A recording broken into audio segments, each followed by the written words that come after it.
दोस्तों स्वागत है आपका आपके अपने चैनल ऋतिक की पाठशाला में। तो बेसिकली आज की वीडियो में हम बात करने वाले होंगे डोमेस्टिक इनकम और नेशनल इनकम में बेसिक डिफरेंस किस बात का होता है। हिंदी में बोले तो एक घरेलू आय और राष्ट्रीय आय में अंतर किस चीज का होता है, आज की वीडियो में हम इस बात पर चर्चा करेंगे। तो चलिए दोस्तों वीडियो को स्टार्ट करते हैं। तो दोस्तों मैं शॉर्ट में देख लेते हैं कि बेसिकली डोमेस्टिक इनकम को, नेशनल इनकम को यानी घरेलू आय को और राष्ट्रीय आय को क्या कहते हैं। तो पहले बात करते हैं हम नेशनल इनकम की, जिसको राष्ट्रीय आय बोलते हैं।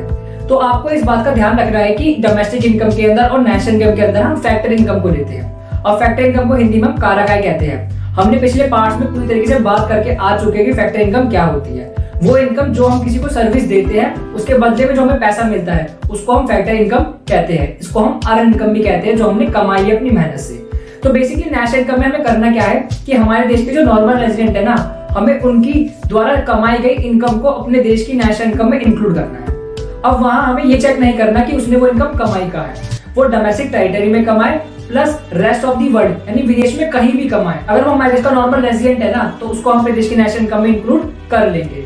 अब बात करते हैं डोमेस्टिक इनकम की, जिसको हम कहते हैं घरेलू आय। तो इसके अंदर भी हम फैक्टर इनकम को लेते हैं यानी कारक आय को लेते हैं। बट डोमेस्टिक इनकम कैलकुलेट करते वक्त हमें इस बात का ध्यान रखना होता है कि हम केवल वही इनकम को इंक्लूड करें जो हमारी डोमेस्टिक टेरिटरी में कमाई गई है, यानी जो हमारी घरेलू सीमा के अंदर कमाई गई इनकम है ना, केवल उसी को हम डोमेस्टिक इनकम में इंक्लूड करते हैं। अब यहाँ इस बात का आपको ध्यान रखना है कि हमें ये नहीं देखना कि वो रेजिडेंट कमा रहा है या फिर नॉन रेजिडेंट कमा रहा है। अगर इन दोनों में से रेजिडेंट और नॉन रेजिडेंट इनने हमारी डोमेस्टिक टेरिटरी के अंदर कुछ भी इनकम कमाई है ना, तो उसको हम डोमेस्टिक इनकम के अंदर इंक्लूड कर लेंगे। आपको इस बात का ध्यान रखना है। तो चलिए दोस्तों देखते हैं इनकी प्रॉपर डिफाइन क्या होती है, कि अगर पेपरों में लिखने के लिए आए तो हमें इसमें क्या लिखना होगा।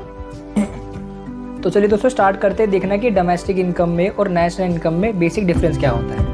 तो डोमेस्टिक इनकम को हम शॉर्ट फॉर्म में एनडीपीएट एफसी भी बोलते हैं। अगर आपको कोई एनडीपीएट एफसी लिखा हुआ दिखता है तो उसका मतलब वो डोमेस्टिक इनकम ही है।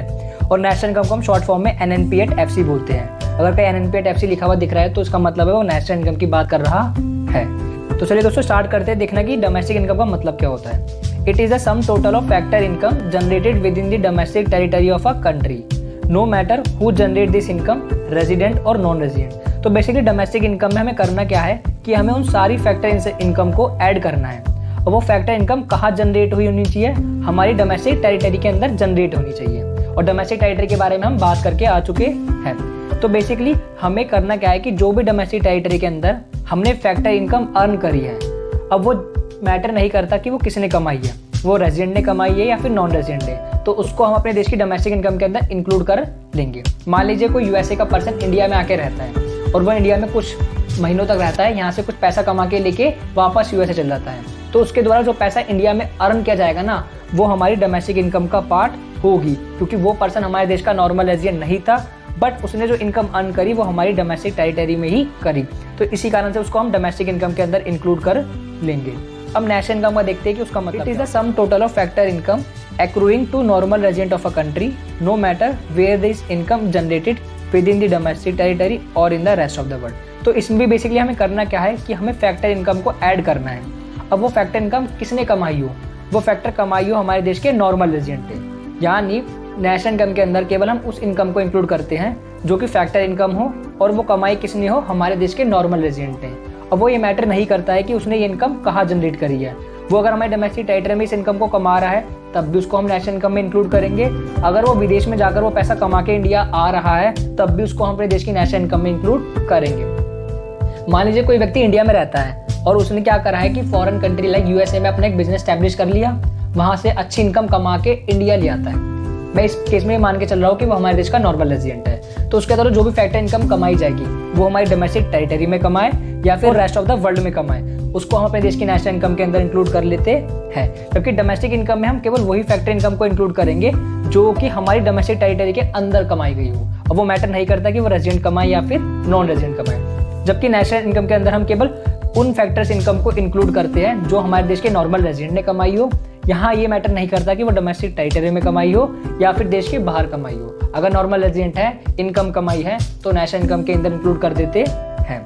अगला पॉइंट आता है it does not include net factor income from abroad, it include net factor income from abroad. अब मुझे बताइए डोमेस्टिक इनकम के अंदर एनएफआई, हम शॉर्ट फॉर्म में एनएफआई भी बोलते हैं। एनएफआई का मतलब क्या होता है कि एक व्यक्ति हमारे देश के अंदर तो पैसा कमा रहा है, साथ के साथ विदेश से भी पैसा कमा के लाता है, तो उसको एनएफआई के अंदर इंक्लूड किया जाता है। अब डोमेस्टिक इनकम के अंदर तो हमें कौन सी इनकम को इंक्लूड करना होता है, जो हमारी डोमेस्टिक टेरिटरी में कमाई गई हो, जबकि NFIA तो फॉरेन इनकम है, यानी वो फॉरेन की जमीन पे कमाई गई होगी, यानी किसी दूसरे देश के अंदर कमाई गई होगी, तो उसको हम डोमेस्टिक इनकम के अंदर इंक्लूड नहीं करते हैं। जबकि नेशनल इनकम के अंदर मैंने आपको बताया कि अगर नॉर्मल रेजिडेंट ने इनकम कहीं भी कमाई हो, डोमेस्टिक टेरिटरी में कमाई हो या फिर विदेश में ही क्यों ना कमाई हो, तो उसको इंक्लूड कर लेते हैं।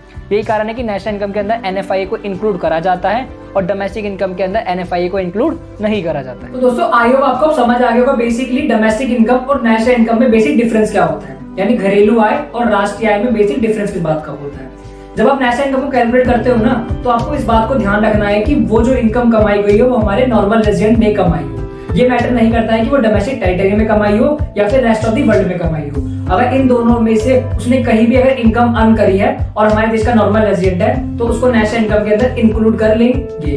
जबकि डोमेस्टिक इनकम में आपको ये चेक करना पड़ेगा कि वो इनकम उसने कहाँ कमाई है, वो डोमेस्टिक टेरिटरी में ही कमाई होनी चाहिए। अब वो यहाँ मैटर नहीं करता कि वो नॉर्मल रेजिडेंट है या फिर नॉन रेजिडेंट है, बस अगर वो हमारी डोमेस्टिक टेरिटरी के अंदर कमाई गई है ना, तो उसको हम डोमेस्टिक इनकम में इंक्लूड कर लेंगे। आपको याद इस प्रकार से रखना है कि जब भी डोमेस्टिक इनकम की बात होगी तो डोमेस्टिक टेरिटरी का एक वर्ड आपको याद आना चाहिए, उसके अंदर जो इनकम कमाई होगी आप उसको हमारे देश की डोमेस्टिक इनकम में इंक्लूड कर लेंगे। तो दोस्तों आई होप आपको क्लियर हो गया होगा बेसिकली डोमेस्टिक इनकम और नेशनल इनकम में बेसिक डिफरेंस किस बात का होता है। दोस्तों अगर आपको वीडियो अच्छी लगी तो वीडियो को लाइक करें और चैनल पे पहली बार आए तो चैनल को सब्सक्राइब करना ना भूलें। मिलते हैं आपसे अपनी अगली वीडियो में, जब तक के लिए सीखते रहिए और सिखाते रहिए।